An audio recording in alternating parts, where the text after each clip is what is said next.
ಮುಖದ ಮೇಲೆ ತುಂಬಾ ಪಿಗ್ಮಿಟೇಷನ್ ಆಗಿಬಿಟ್ಟಿದೆ. ಏನು ಯೂಸ್ ಮಾಡಲಿ ಏನು ಬಿಡಲಿ ಅಂತ ಯೋಚನೆ ಮಾಡ್ತಿರ್ತೀರಲ್ವ ಸ್ನೇಹಿತರೆ. ಇವತ್ತಿನ ಯೂಸ್ಫುಲ್ ಆಗುವಂಥ ಟಿಪ್ಸ್ ನೋಡಿಬಿಡಿ. ನನ್ನ ಆಂಟಿಯ ರಿಸಲ್ಟ್ ನೋಡಿ ಶಾಕಿಂಗ್ ಆಗಿಬಿಡ್ತೀರಾ. ಫಸ್ಟ್ ಎಷ್ಟು ಪಿಗ್ಮಿಟೇಷನ್ ತುಂಬಾ ಮುಖದ ತುಂಬ ಇತ್ತು, ಅದೆಲ್ಲ ಕೂಡ ಕಡಿಮೆಯಾಗಿ ಎಷ್ಟು ಗ್ಲೋ ಆಗಿರೋಂಥ ಸ್ಕಿನ್ನು ನೋಡ್ಬೋದು. ಹಾಗಿದ್ರೆ ಅವ್ರು ಏನಪ್ಪ ಯೂಸ್ ಮಾಡಿದ್ದಾರೆ ಅಂತ ಇವತ್ತಿನ ವಿಡಿಯೋದಲ್ಲಿ ತೋರಿಸ್ಕೊಡ್ತೀನಿ, ಬನ್ನಿ ನೋಡೋಣ. ಇವಾಗ ಒಂದು ಬಟ್ಲೆ ತೊಗೊಂಡ್ಬಿಡಿ. ಈ ಬಟ್ಲಲ್ಲಿ ನಾವು ರೆಡಿ ಮಾಡ್ಕೊಳ್ಳೋಣ ಬನ್ನಿ. ಇವಾಗ ನಾನು ಅಲೆವೆರಾ ಜೆಲ್ ತಗೊಂಡಿದ್ದೀನಿ. ನಿಮ್ಮ ಹತ್ರ ಅಲೆವೆರಾ ಫ್ರೆಶ್ ಆಗಿ ಗಿಡ ಬೆಳೆಸಿರೋದಿದ್ರೆ ಅದು ಕೂಡ ತೊಗೋಬೋದು. ಫ್ರೆಶ್ ಅಲೆವೆರಾ ರಿಸಲ್ಟ್ ಚೆನ್ನಾಗೇ ಸಿಗುತ್ತೆ. ಇವಾಗ ನನ್ನ ಹತ್ರ ಇಲ್ಲ ಅಂತ ನಾನು ಅಲೆವೆರಾ ಜೆಲ್ ತೊಗೊಂಡಿದ್ದೀನಿ, ಅದು ಕೂಡ ನಡೆಯುತ್ತೆ. ನಿಮ್ಮ ಹತ್ರ ಇದ್ದರೆ ತೊಗೊಳ್ಳಿ, ಇಲ್ಲಾಂದರೆ ಈ ಥರ ಕೂಡ ನೀವು ಯೂಸ್ ಮಾಡಿ. ಇವಾಗ ನೋಡಿ ಅಲೆವೆರಾ ಜೆಲ್ ಈ ಥರ ನಾನು ಸ್ವಲ್ಪ ಹಾಕ್ಕೊಂಡಿದ್ದೀನಿ, 1 ಸ್ಪೂನಷ್ಟು ಅನ್ಬೋದು. ಇವಾಗ ಮುಖದ ಮೇಲೆ ಎಷ್ಟು ಪಿಗ್ಮಿಟೇಷನ್ ಜಾಸ್ತಿ ಇದೆ ಕಡಿಮೆ ಇದೆ ಅಂತ ನೋಡಿಕೊಂಡು ನೀವು ಕಡಿಮೆ ಜಾಸ್ತಿ ಹಾಕ್ಕೊಳ್ಳಿ. ಇವಾಗ ನನ್ನ ಆಂಟಿಯ ಮುಖದ ತುಂಬ ಪಿಗ್ಮಿಟೇಷನ್ ತುಂಬಾ ಇತ್ತು. ಅವರು ಏನು ಕ್ರೀಮ್ ₹1 ಕೂಡ ಖರ್ಚು ಮಾಡ್ದೇ ಈ ಥರ ಮನೇಲಿರುವಂಥದ್ದು ಬ್ಯೂಟಿಫುಲ್ ಟಿಪ್ಸನ್ನು ಟ್ರೈ ಮಾಡಿಬಿಟ್ಟಿದ್ದಾರೆ. ಅವರ ರಿಸಲ್ಟ್ ನೋಡಿ ನಾನು ಅದು ಅವ್ರ ಹತ್ರ ಕೇಳಿರುವಂಥ ಟಿಪ್ಸು. ಇವಾಗ ಇದಕ್ಕೆ ನೋಡಿ ಅಲೆವೆರಾ ಜೆಲ್ಲಿಗೆ 1 ಸ್ಪೂನಷ್ಟು ಸಕ್ಕರೆಯನ್ನು ಹಾಕಬೇಕಂತ ನೋಡಿ. 1 ಸ್ಪೂನಷ್ಟು ಸಕ್ಕರೆ ಹಾಕಿ ಈ ಅಲೆವೆರಾ ಜೆಲ್ಲಲ್ಲಿ ಪೂರ್ತಿಯಾಗಿ ಅದನ್ನು ಮಿಕ್ಸ್ ಮಾಡ್ಕೊಂಡು ತೊಗೋಬೇಕು. ಸಕ್ಕರೆ ಮುಖದ ಮೇಲೆ ಸ್ಕ್ರಬ್ಬಿಂಗ್ ಮಾಡುತ್ತೆ. ಎಷ್ಟೇ ಪಿಗ್ಮಿಟೇಷನ್ ಇದ್ದರೂ ಕೂಡ ನೋಡಿ ಈ ಥರ ವರ್ಕ್ ಮಾಡುವಂಥ ಕೆಲಸ ಅಂದರೆ ಈ ಸಕ್ಕರೆಯಲ್ಲಿರುವಂಥದ್ದು. ನಾವು ಮುಖದ ಮೇಲೆ ಸ್ಕ್ರಬ್ಬಿಂಗ್ ಮಾಡ್ತೀವಲ್ಲ ಸ್ನೇಹಿತರೆ, ಸ್ಕಿನ್ ಟ್ಯಾನ್ ಆಗಲಿ ಈ ಥರ ಮುಖದ ಮೇಲೆ ಸ್ಕ್ರಬ್ಬಿಂಗ್ ಮಾಡಿದಾಗ ಎಲ್ಲ ಕೂಡ ರಿಮೂವ್ ಆಗಿಬಿಡುವಂಥದ್ದು. ಇವಾಗ ನೋಡಿ ಅಲೆವೆರಾ ಜೆಲ್ಲಲ್ಲಿ ನಾವು ಸಕ್ಕರೆ ಹಾಕಿದ್ಮೇಲೆ ಒಂಥರ ಕ್ರೀಮ್ ಥರ ರೆಡಿ ಆಯಿತು. ಜಾಸ್ತಿ ತರ್ತರಿಯಾಗಿರಬೇಕು ಸಕ್ಕರೆ. ಇವಾಗ ಮತ್ತೆ ಇದಕ್ಕೆ ಏನು ಸೇರಿಸ್ತಾ ಇದ್ದೀನಿ ಅಂದರೆ ವೈಟ್ ಕೋಲ್ಗೇಟನ್ನು ತೊಗೊಳ್ತಾ ಇದ್ದೀನಿ. ಮುಖಕ್ಕೆ ವೈಟ್ ಕೋಲ್ಗೇಟ್ ತುಂಬಾ ಚೆನ್ನಾಗಿ ಗ್ಲೋ ಕೊಡುತ್ತೆ ಸ್ನೇಹಿತರೆ. ನಮ್ಮ ಮುಖವನ್ನು ಗ್ಲೋ ಮಾಡುವಂಥ ಶಕ್ತಿ ವೈಟ್ ಕೋಲ್ಗೇಟ್ನಲ್ಲಿ ಇರುವಂಥದ್ದು. ಮತ್ತು ಹಲ್ಲು ಯಾವ ರೀತಿ ಹೊಳಪಾಗಿಡುತ್ತಲ್ವ ಅದೇ ರೀತಿಯಾಗಿ ಮುಖ ಕೂಡ ಹೊಳಪಾಗಿಡುತ್ತೆ ಸ್ನೇಹಿತರೆ. ನಾವು ಕೋಲ್ಗೇಟ್ ಯಾರೂ ಕೂಡ ಟ್ರೈ ಮಾಡೇ ಇರಲ್ಲ. ಟ್ರೈ ಮಾಡಿ ಸ್ನೇಹಿತರೆ, ನೀವು ಮುಖಕ್ಕೆ ಕೋಲ್ಗೇಟ್ ಹಚ್ಕೊಂಡು ನೋಡಿ, ಮುಖ ಎಷ್ಟು ಚೆನ್ನಾಗಿ ಗ್ಲೋ ಆಗಿಬಿಡುತ್ತೆ ಅಂತ ನಿಮಗೂ ಕೂಡ ಗೊತ್ತಾಗುತ್ತೆ. ಇವಾಗ ನೋಡಿ ಇದಕ್ಕೆ ಸ್ವಲ್ಪ ಕೋಲ್ಗೇಟ್ ಹಾಕಿ ಮತ್ತೆ ಸ್ವಲ್ಪ ಮಿಕ್ಸ್ ಮಾಡ್ತಾನೇ ಇದ್ದೀನಿ. ಕ್ರೀಮ್ ರೆಡಿ ಆಗಬೇಕು, ಅಲ್ಲಿವರೆಗೂ ಇದನ್ನು ಮಿಕ್ಸ್ ಮಾಡ್ಕೊಂಡು ತೊಗೊಳ್ಳಿ. ಹೊರಗಡೆ ಹೋಗಿ ಪಿಗ್ಮಿಟೇಷನ್ಗೆ ಕ್ರೀಮ್ ತಂದು ದುಬಾರಿ ದುಡ್ಡು ಖರ್ಚು ಮಾಡುವಂಥ ಅವಶ್ಯಕತೆಯೇ ಇಲ್ಲ. ನ್ಯಾಚುರಲಾಗಿ ಮನೆಯಲ್ಲೇ ರೆಡಿ ಮಾಡಿಕೊಂಡು ಮನೆಯಲ್ಲೇ ಪಿಗ್ಮಿಟೇಷನ್ ರಿಮೂವ್ ಮಾಡ್ಕೊಂಡ್ಬಿಡಿ ಸ್ನೇಹಿತರೆ. ಅಮ್ಮಂದಿರಿಗೆ ಈ ಥರ ಸಮಸ್ಯೆ ಏಜ್ ಆಗ್ತಾ ಬರುವಂಥದ್ದೇ, ಅವರಿಗಾಗಿ ತುಂಬಾ ವರ್ಕ್ ಆಗುವಂಥದ್ದು ಇದು. ಖಂಡಿತವಾಗಿ ಫಾಲೋ ಮಾಡೋದಕ್ಕೆ ಅವರಿಗೂ ಕೂಡ ಶೇರ್ ಮಾಡಿ. ಇವಾಗ ಇದಕ್ಕೆ ನಾನು ಬ್ರೂ ಕಾಫಿ ಹಾಕ್ತಾಯಿದ್ದೀನಿ. ಬ್ರೂ ಕಾಫಿ ಮುಖಕ್ಕೆ ಶೈನ್ ಮಾಡುತ್ತೆ ಸ್ನೇಹಿತರೆ.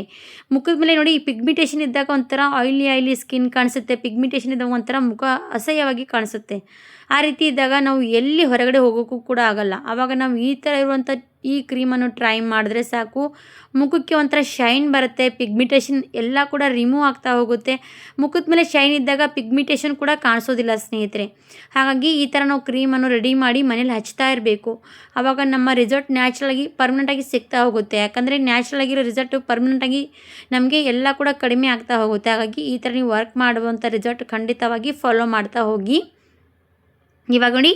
ಇವಾಗ ಕಾಫಿ ಪುಡಿ ಸ್ವಲ್ಪ ಗಟ್ಟಿಯಾಗಿರುವಂಥದ್ದು, ಅದು ಸ್ವಲ್ಪ ಮಿಕ್ಸ್ ಆಗ್ತಾಯಿಲ್ಲ. ನೀವು ಕೂಡ ಬೇಗನೆ ಸ್ವಲ್ಪ ಹಾಗೆ ಪಾಕೆಟ್ ಹೊಡೆದಿಟ್ಟರೆ ಸ್ವಲ್ಪ ಗಟ್ಟಿಯಾಗುತ್ತಲ್ವ ಕಾಫಿ ಪುಡಿ, ಅದಕ್ಕೋಸ್ಕರ ಅದು ಯಾಕೆ ಬಿಸಾಕಬೇಕಂತ ನಾನು ಅದು ಯೂಸ್ ಮಾಡಿದ್ದೀನಿ. ನೀವು ಬೇಕಾದರೂ ಕೂಡ ಇಲ್ಲ ಫ್ರೆಶ್ ಆಗಿರುವಂಥ ಕಾಫಿ ಪುಡಿಯನ್ನು ಹಾಕಿರ್ಬೋದು, ಪೌಡ್ರ್ ಇರುವಂಥದ್ದು. ಇವಾಗ ಇದು ಹಾಗೆ ಕೈಯಿಂದ ಚೆನ್ನಾಗಿ ಕ್ರೀಮನ್ನು ಮಿಕ್ಸ್ ಮಾಡ್ತಾಯಿದ್ದೀನಿ ನೋಡಿ. ಈ ಥರ ಪೂರ್ತಿಯಾಗಿ ಮಿಕ್ಸ್ ಮಾಡ್ಕೊಂಡು ತೊಗೊಂಡು ಇವಾಗ ಇದು ಕ್ರೀಮ್ ಏನು ಮಾಡಬೇಕಂದ್ರೆ, ನಿಮ್ಗೆ ಎಲ್ಲೆಲ್ಲಿ ಪಿಗ್ಮಿಟೇಷನ್ ಜಾಸ್ತಿ ಇದೆ ಅಲ್ಲೆಲ್ಲ ನೀವು ಅಪ್ಲೈ ಮಾಡ್ಕೊಂಡು ತೊಗೋಬೇಕು. ಇಲ್ಲ ಅಂದರೆ ಮುಖದ ತುಂಬ ಎಲ್ಲ ಅಪ್ಲೈ ಮಾಡ್ಕೊಳ್ಳಿ. ಯಾಕಂದರೆ ಪಿಗ್ಮಿಟೇಷನ್ ಇದ್ದಲ್ಲಿ ನಾವು ಅಷ್ಟೇ ಅಪ್ಲೈ ಮಾಡಿದ್ರೆ ಅಷ್ಟೇ ಗ್ಲೋ ಆಗುತ್ತೆ ನಮ್ಮ ಸ್ಕಿನ್ನು. ಮುಖದ ತುಂಬ ಎಲ್ಲ ಅಪ್ಲೈ ಮಾಡಿದರೆ ಮುಖ ಪೂರ್ತಿಯಾಗಿ ಗ್ಲೋ ಆಗ್ತಾ ಹೋಗುತ್ತೆ. ಹಾಗಾಗಿ ನೀವು ಮುಖದ ತುಂಬ ಎಲ್ಲ ಅಪ್ಲೈ ಮಾಡ್ಕೋಬೋದು. ಇವಾಗ ನೋಡಿ ನಾನು ಕೈ ಮೇಲೆ ಈ ಥರ ಅಪ್ಲೈ ಮಾಡೋದು ತೋರಿಸ್ತಾ ಇದ್ದೀನಿ. ಇದೇ ರೀತಿಯಾಗಿ ನೀವು ಕೂಡ ನಿಮ್ಮ ಮುಖದ ಮೇಲೆ ಪೂರ್ತಿಯಾಗಿ ಅಪ್ಲೈ ಮಾಡ್ಕೊಳ್ಳಿ. ಹಾಗೆ ಸ್ನೇಹಿತರೆ, ಒಂದು ಕೇರ್ ಮಾಡಿ, ಇದರಲ್ಲಿ ನಾವು ಕೋಲ್ಗೇಟ್ ಹಾಕಿದ್ದೀವಲ್ವ, ಕೋಲ್ಗೇಟ್ ಯಾರಿಗೆ ಸೂಟ್ ಆಗುತ್ತೆ ಅಂತ ಇಲ್ವಾ ನೋಡಿ ಟೆಸ್ಟ್ ಮಾಡಿ ನೀವು ಮುಖದ ಮೇಲೆ ಅಪ್ಲೈ ಮಾಡ್ಕೊಳ್ಳಿ. ಯಾಕಂದರೆ ಫಸ್ಟಿಗೆ ಸ್ವಲ್ಪ ನೀವು ಈ ಥರ ಮುಖದ ಮೇಲೆ ಸ್ವಲ್ಪ ಹಚ್ಕೊಂಡು ನೋಡಿ, ನಿಮಗೆ ಯಾವ ರೀತಿ ಚೆನ್ನಾಗಿ ಕಾಣಿಸ್ತಾ ಇದೆ, ಸ್ವಲ್ಪ ಉರಿತಾ ಇದೆ ಅಂತ ನೋಡಿಕೊಂಡು ನೀವು ಮುಖದ ತುಂಬ ಅಪ್ಲೈ ಮಾಡ್ಕೊಳ್ಳಿ. ಯಾಕಂದರೆ ಯಾರಿಗೆ ಸ್ಕಿನ್ ಯಾವ ರೀತಿ ಇರುತ್ತೆ ಅಂತ ಗೊತ್ತಾಗಲ್ಲ. ನನ್ನ ಸ್ಕಿನ್ನಿಗೆ ಮಾತ್ರ ತುಂಬಾ ಚೆನ್ನಾಗಿ ವರ್ಕ್ ಆಗುತ್ತೆ. ಹಾಗಾಗಿ ನಿಮಗೂ ಕೂಡ ಹೇಳ್ತಾ ಇದ್ದೀನಿ. ಇವಾಗ ಈ ಥರ ಕೈ ಮೇಲೆ ಒಂದು 5 ನಿಮಿಷ ಮಸಾಜ್ ಮಾಡ್ದಂಗೆ ಮುಖದ ಮೇಲೆ 5 ನಿಮಿಷ ಮಸಾಜ್ ಮಾಡಿ ಕೈ ವಾಶ್ ಮಾಡ್ಕೊಂಬರಬೇಕು. ನಾನು ಅದೇ ರೀತಿಯಾಗಿ ತಣ್ಣೀರಿಂದ ವಾಶ್ ಮಾಡ್ಕೊಂಡು ಬಂದಿದ್ದೀನಿ. ಇವಾಗ ನೋಡಿ ಕೈ ಟ್ಯಾನ್ ಎಲ್ಲ ಕೂಡ ರಿಮೂವ್ ಆಯಿತು. ಇದೇ ರೀತಿಯಾಗಿ ಮುಖದ ಮೇಲೆ ಟ್ಯಾನ್ ರಿಮೂವ್ ಆಗುತ್ತೆ, ಹಾಗೆ ಟ್ಯಾನ್ ಜೊತೆಗೆ ಪಿಗ್ಮಿಟೇಷನ್ ದಿನದಿಂದ ದಿನಕ್ಕೆ ಕಡಿಮೆ ಆಗ್ತಾ ಹೋಗುತ್ತೆ. ಆವಾಗ ನಮ್ಮ ಮುಖದ ಮೇಲೆ ಎಷ್ಟೇ ಪಿಗ್ಮಿಟೇಷನ್ ಇದ್ದರೂ ಕೂಡ ಅದೆಲ್ಲ ಕೂಡ ಕ್ಲಿಯರ್ ಆಗ್ತಾ ಹೋಗುತ್ತೆ. ಈ ಥರ ನಮ್ಮ ಮುಖಕ್ಕೆ 1 ಸರ್ತಿ 2 ಸರ್ತಿ 3 ಸರ್ತಿ 4 ಸರ್ತಿ ಟ್ರೈ ಮಾಡ್ತಾ ಇರಬೇಕು. ಮತ್ತು ಹಾಗೆ ಸ್ನೇಹಿತರೆ, ಇದು ಎಷ್ಟು ಸರ್ತಿ ಟ್ರೈ ಮಾಡಿದ್ರೂ ಕೂಡ ಏನಾಗಲ್ಲ ಅಂತ ಕೂಡ ಕೇಳ್ಬೋದು. ನೀವಿದು 10 ಸರ್ತಿ ಟ್ರೈ ಮಾಡಿದ್ರೂ ಕೂಡ ಏನೂ ಆಗಲ್ಲ ಸ್ನೇಹಿತರೆ. ಇದು ಕ್ರೀಮ್ ರೀತಿ ಏನಿಲ್ಲ, ಸರ್ ನ್ಯಾಚುರಲ್ ಆಗಿರುವಂಥದ್ದು. ಅದು ನೀವು 10 ಸರ್ತಿ ಬಳಕೆ ಮಾಡಿದ್ರೂ ಕೂಡ ನಿಮ್ಗೆ ಯಾವುದೂ ಕೂಡ ಸೈಡ್ ಎಫೆಕ್ಟ್ ಆಗಲ್ಲ. ಈ ಥರ ನೀವು ಮನೆಯಲ್ಲೇ ಟ್ರೈ ಮಾಡ್ತಾ ಇರ್ಬೋದು. ಟ್ರೈ ಮಾಡ್ತಾ ಇರುವಾಗ ನಿಮ್ಮ ಮುಖದ ಮೇಲೆ ಗ್ಲೋ ಹೋಗ್ತಾ ಹೋಗುತ್ತೆ, ಸ್ಕಿನ್ ಕೂಡ ಬ್ರೈಟ್ ಆಗುತ್ತೆ. ಹಾಗಿದ್ರೆ ಖಂಡಿತವಾಗಿ ಟ್ರೈ ಮಾಡಿ. ವಿಡಿಯೋ ಇಷ್ಟ ಆದರೆ ಲೈಕ್ ಆ್ಯಂಡ್ ಸಬ್ಸ್ಕ್ರೈಬ್.